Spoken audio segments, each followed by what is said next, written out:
नमस्कार, हमारा उत्तर प्रदेश देख रहे हैं आप और मैं हूं आपके साथ सपना दीपक मदेशिया। बुलेटिन का आगाज करेंगे खबर कोडरमा से है, जहां झारखंड के कोडरमा विधानसभा क्षेत्र में आयोजित जनसभा में मुख्यमंत्री योगी आदित्यनाथ ने शिरकत की है। भारत माता की, भारत माता की, भारत माता की जय श्री राम, जय जय श्री राम। इस क्षेत्र की लोकप्रिय सांसद, केंद्रीय मंत्री माननीय श्रीमती अन्नपूर्णा देवी जी,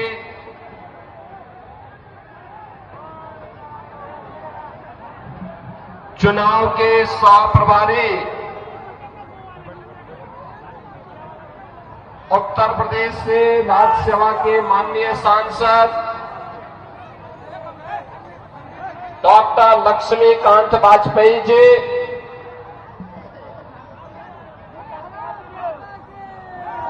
भारतीय जनता पार्टी के कोडरमा से लोकप्रिय प्रत्याशी डॉक्टर नीरा यादव जी, बरकट्ठा विधानसभा क्षेत्र से भारतीय जनता पार्टी के लोकप्रिय प्रत्याशी श्री अमित यादव जी, प्रदेश महामंत्री श्री मनोज सिंह जी, जिलाध्यक्ष अनूप जोशी जी, भारी संख्या में आज की इस चुनावी सभा में उपस्थित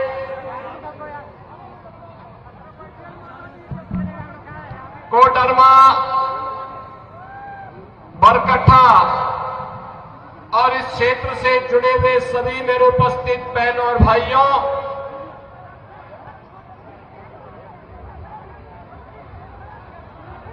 मैं प्रभु श्री राम की पावन धरा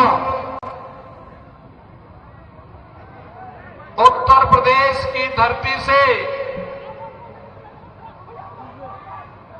शहीदों की इस पावन धरा, भगवान बिरसा मुंडा की पावन धरा को प्रणाम करने के लिए और आप सबसे निवेदन करने के लिए आज आपके बीच में यहां पर उपस्थित हुआ हूं।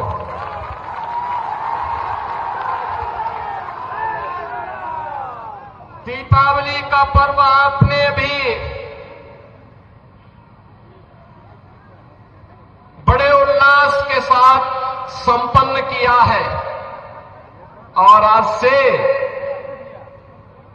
छठ महापर्व का भी आयोजन प्रारंभ होने जा रहा है।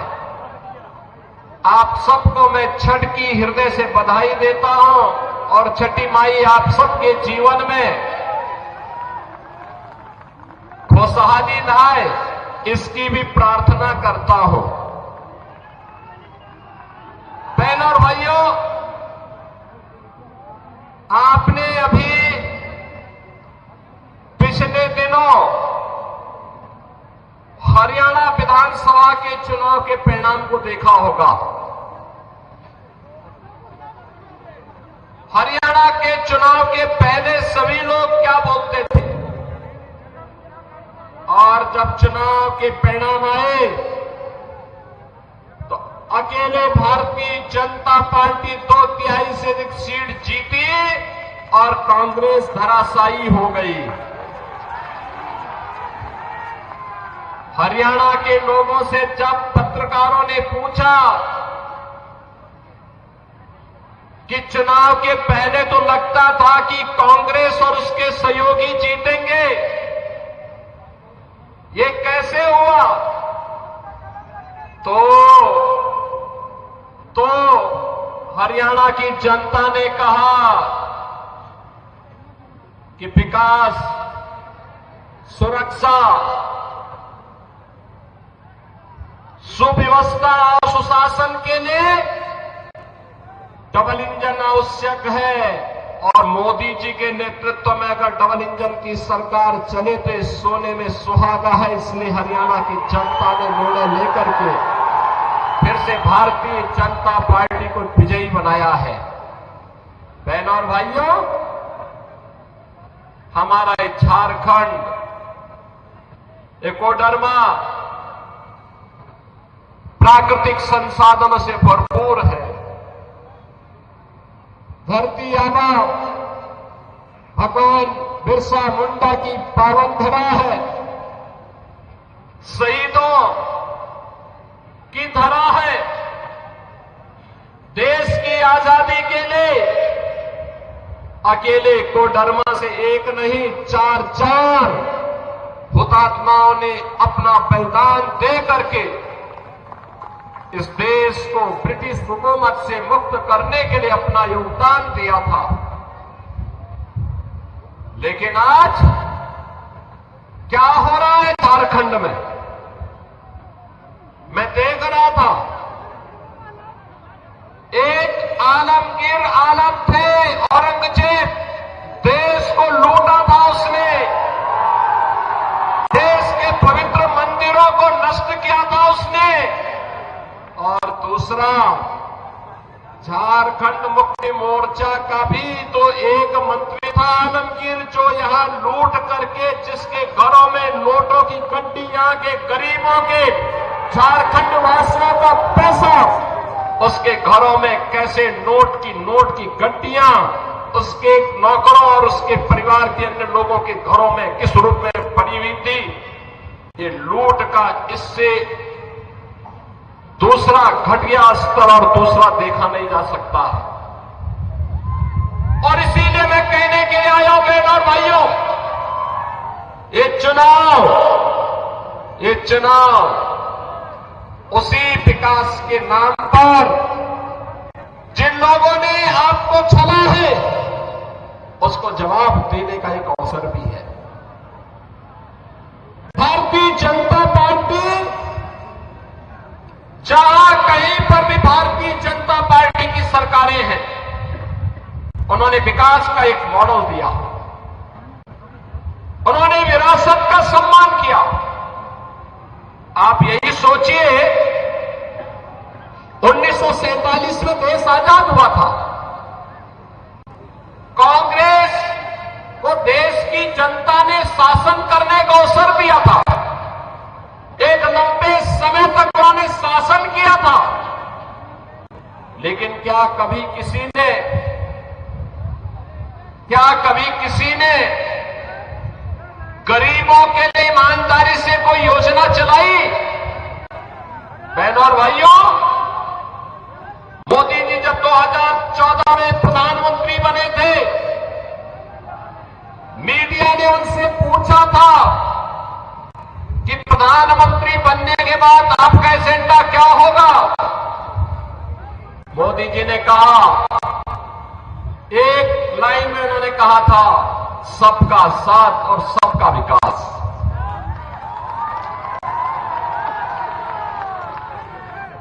जाति, मत और मजहब के आधार पर नहीं, क्षेत्र और भाषा के आधार पर नहीं, बल्कि हर गांव का विकास होगा, हर नगर का विकास होगा,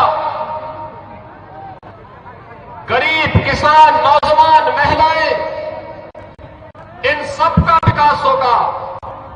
देश की सुरक्षा के साथ कोई भी समझौता नहीं होगा। देश का सुरक्षा का मॉडल क्या होना चाहिए, ये आज आप देख रहे होंगे। कांग्रेस की सरकारें हुआ करती थी, तब चीन हमारे देश के अंदर घुसता था, और आज आप देख रहे होंगे, समाचार रोज पढ़ रहे होंगे, आज चीन की सेनाएं पीछे हट रही हैं और वहां पर भारत की सेना गश्त कर रही है। पाकिस्तान तो अब भारत का नाम सुनकर के ही कंपकपी शुरू हो जाती है। पाकिस्तान को जैसे लगता है, अब जब उसको कहीं सुनवाई नहीं होती तो यूएन में कहता है उसको सपने आते कहता है कि भारत कभी भी हम पे हमला कर सकता है, हमारी जान बचाओ। सरकार तो ऐसे होनी चाहिए जो दुश्मन के दिल को दहला सके, और यही आज भारत की सरकार कर रही है। बहनों और भाइयों, देश की सुरक्षा हो या आंतरिक सुरक्षा, आप सोचो, ये कांग्रेस और उसके सहयोगियों ने कश्मीर की समस्या दी थी। मोदी जी ने धारा 370 समाप्त करके कश्मीर की समस्या का समाधान कर दिया। कांग्रेस ने गरीबों को भूखा मरने के लिए छोड़ दिया था, किसानों को आत्महत्या करने के लिए मजबूर कर दिया था। कांग्रेस हो या झारखंड मुक्ति मोर्चा या आरजेडी, इनको जब भी अवसर मिला, इन्होंने गरीबों के पेट पर लात मारने का काम किया, किसानों को आत्महत्या करने के लिए मजबूर किया, नौजवानों को प्लान करने के लिए मजबूर किया, प्राकृतिक संसाधनों पर लूट मचाने का इन्होंने कार्य किया। यही तो करते रहे। प्राकृतिक संसाधनों से भरपूर यह क्षेत्र अभ्रक की खदानों के लिए जाना जाता है। यहां पर तमाम नए प्राकृतिक संसाधन मौजूद हैं, प्रकृति की गोद में मौजूद हैं, लेकिन नियत सही हो। एक गरीब को एक ट्रॉली बालू नहीं मिलता घर बनाने के लिए, लेकिन बालू माफिया इस सरकार का संरक्षण प्राप्त करके फल फूल रहे हैं। शराब माफिया फल फूल रहे हैं, वन माफिया और भू माफिया सिर तान करके चल रहे हैं। और इसीलिए कहने के लिए आए हैं, ये माफिया का उपचार केवल भाजपा है, भाजपा।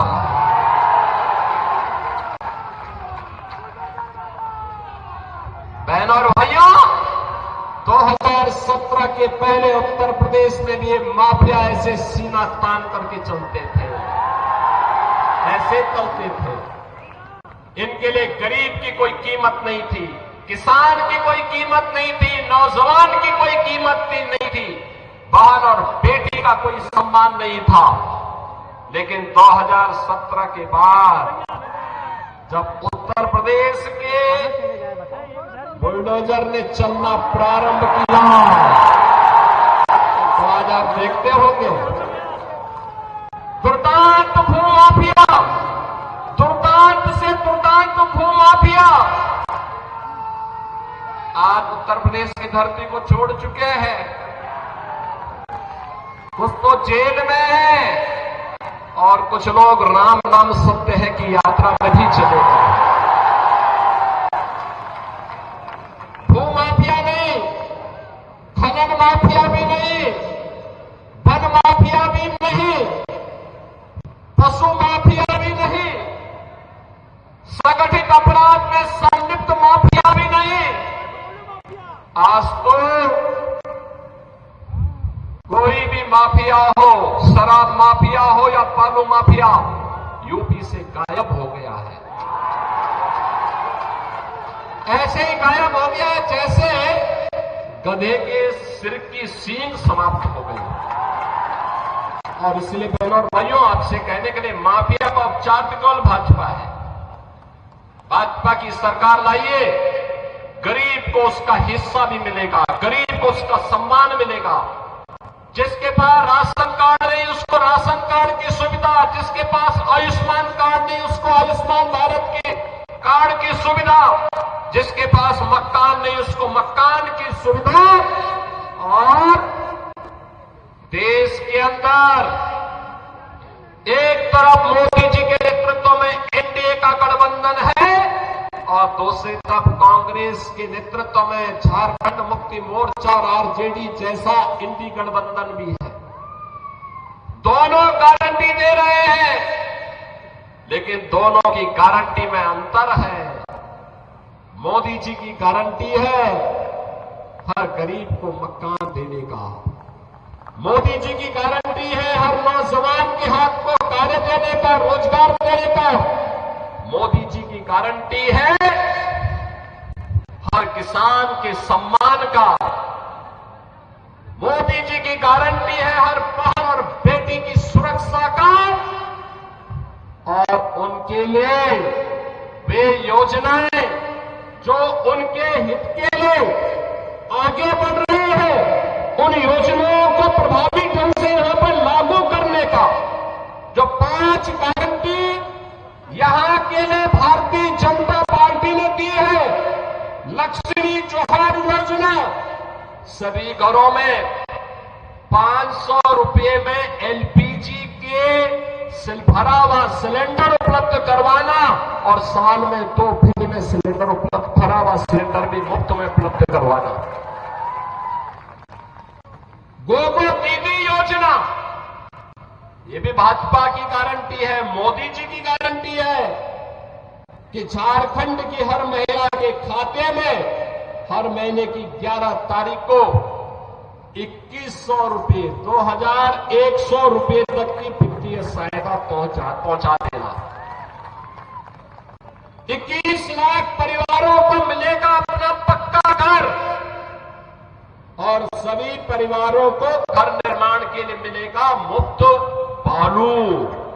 यानी ये भाजपा कहती है कि हम मुफ्त बालू घर निर्माण के लिए देंगे और बालू माफिया का सफाया कर देंगे।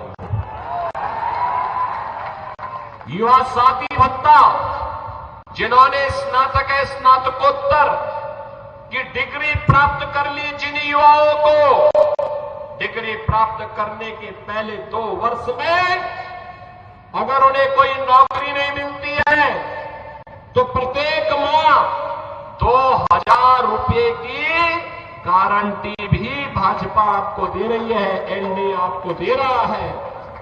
और बहनों और भाइयों, इसके साथ ही जो यहां पर भर्तियां ये नहीं कर पाए थे, सरकारी नौकरी नहीं दे पाए थे, पहले ही कैबिनेट में निर्णय लेकर के भारतीय जनता पार्टी ने कहा है उन युवाओं के लिए नौकरी का पिटारा लेकर के भी भारतीय जनता पार्टी झारखंड के अंदर ही लेकर के आएगी।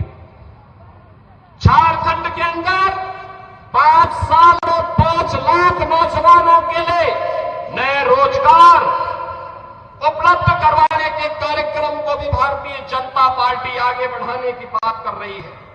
और इसलिए बहनों और भाइयों, आज मैं आपके बीच आया हूं आपसे कहने के लिए, भारतीय जनता पार्टी देश की सुरक्षा की गारंटी है। भारतीय जनता पार्टी देश के स्वाभिमान की गारंटी है। भारतीय जनता पार्टी युवाओं के रोजगार की गारंटी है।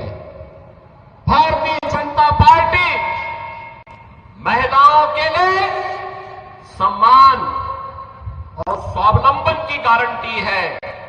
भारतीय जनता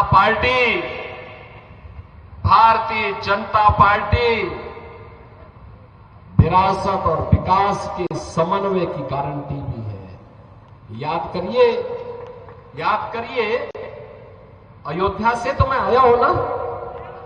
कितने लोग अयोध्या गए हैं? कितने लोग अयोध्या गए हैं? आप लोग एक बार अयोध्या आइए। मैं अन्नपूर्णा देवी जी से कहूंगा, वे यूपी के अंदर चुनाव के अंदर सहप्रभारी के रूप में विधानसभा चुनाव के अंदर काम कर रही थी। पूरे यूपी के अंदर घूमी, बहुत अच्छा काम उन्होंने किया था। और मैं आप सबसे कहूंगा, चुनाव के बाद एक बार वो आपको लेकर के अयोध्या पहुंचे। अयोध्या की गारंटी बाकी हम लोग नहीं। एक बार देखिए आप अयोध्या धाम को। बहनों और भाइयों, जब ये कांग्रेस के लोग थे ना, अयोध्या में कितनी दुर्व्यवस्था थी। बिजली नहीं मिलती थी, सड़क सिंगल लेन की थी, गंदगी रहती थी, अराजकता थी, कोई किसी को पूछता नहीं था। और राम मंदिर निर्माण न हो इसके लिए इनके द्वारा बार बार रोड़े अटकाए जाते थे। आज तो आप देख रहे होंगे, प्रधानमंत्री मोदी जी का यशस्वी नेतृत्व मिला। अयोध्या में 500 वर्षों के बाद अभी भव्य दीपोत्सव का आयोजन भी आपने देखा होगा। कितना भव्य दीपोत्सव अयोध्या में हुआ था। 500 वर्षों के बाद प्रभु रामलला अपने धाम में विराजमान हो गए। हर भारतवासी का सीना गर्व के साथ आज चढ़ा हुआ है इस बात को लेकर के कि हमारे प्रभु राम अपनी जन्मभूमि पर 500 वर्षों के बाद फिर से विराजमान हो चुके हैं। हर भारतवासी के लिए इससे ज्यादा सम्मान और क्या हो सकता है। बहनों और भाइयों, और हम लोगों ने कहा है आज आप जाइए अयोध्या में, जिस ओर जाएंगे 4 लेन की सड़क मिलेगी और एक इंटरनेशनल एयरपोर्ट का निर्माण भी वहां हो गया है। इंटरनेशनल एयरपोर्ट का नाम महर्षि वाल्मीकि के नाम पर है।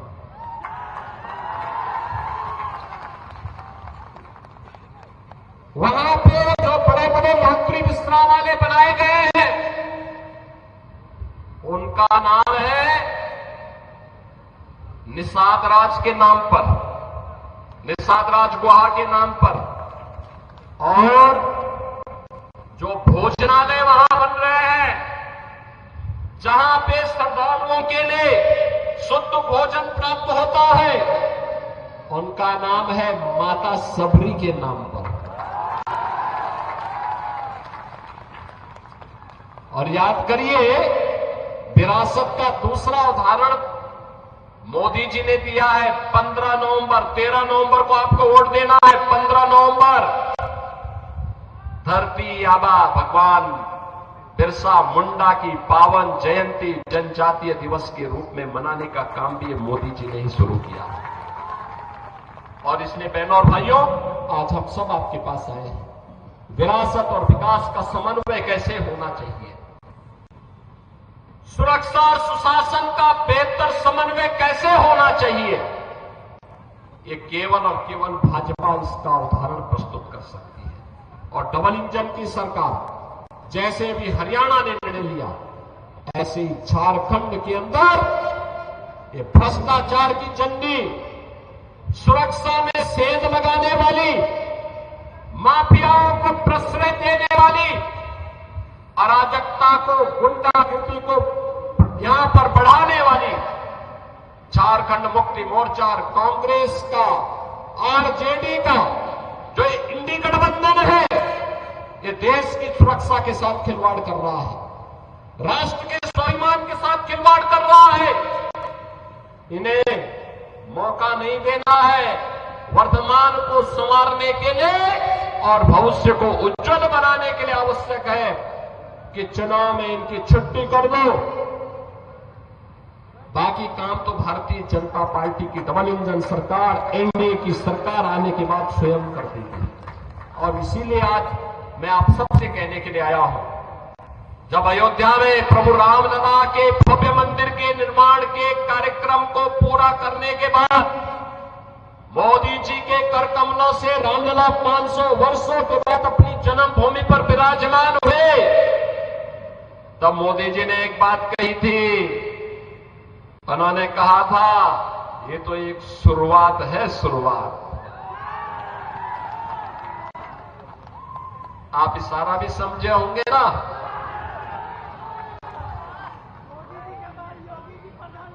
ये शुरुआत है अयोध्या में रामलला की अपने धाम में वापसी। स्वाभाविक रूप से हमारे कृष्ण कन्हैया कहां मानने वाले हैं, मथुरा में भी यही इंतजार होने वाला है। और इसीलिए मैं आपका आह्वान करने के लिए आया हूं, कोडरमा और बेरकटा के भी आप सभी श्रद्धालुओं को मैं आमंत्रित करता हूं। काशी में भी, अयोध्या में भी और मथुरा में भी दर्शन करने के लिए पधारिए। भारतीय जनता पार्टी को झारखंड में फिर से पूर्ण बहुमत की सरकार बनाने के लिए अपना आशीर्वाद दीजिए। छठी मैया का आशीर्वाद आपको प्राप्त हो, इस विश्वास के साथ आज से प्रारंभ हो रहा छठ महोत्सव के लिए आप सभी को मैं हृदय से बधाई देता हूं, आप सबका मैं अभिनंदन करता हूं और आप सबसे यही अनुरोध करता हूं, भारतीय जनता पार्टी ने डॉक्टर नीरा यादव जी को कोडरमा विधानसभा क्षेत्र से अपना प्रत्याशी बना करके उतारा है और साथ साथ श्री अमित यादव को बरकट्टा से अपना प्रत्याशी बना करके आपके बीच में उतारा है। आपका आशीर्वाद इन दोनों प्रत्याशियों को प्राप्त होगा, दोनों हाथ ला करके होगा, दोनों हाथ ला करके बताओ होगा ना? तो फिर मेरे साथ बोलेंगे भारत माता की, भारत माता की, भारत माता की जय श्री राम, जय जय श्री राम। तो आप सुन रहे थे सूबे के मुखिया योगी आदित्यनाथ को। फिलहाल इस बुलेटिन में इतना ही। दीजिए इजाजत। नमस्कार।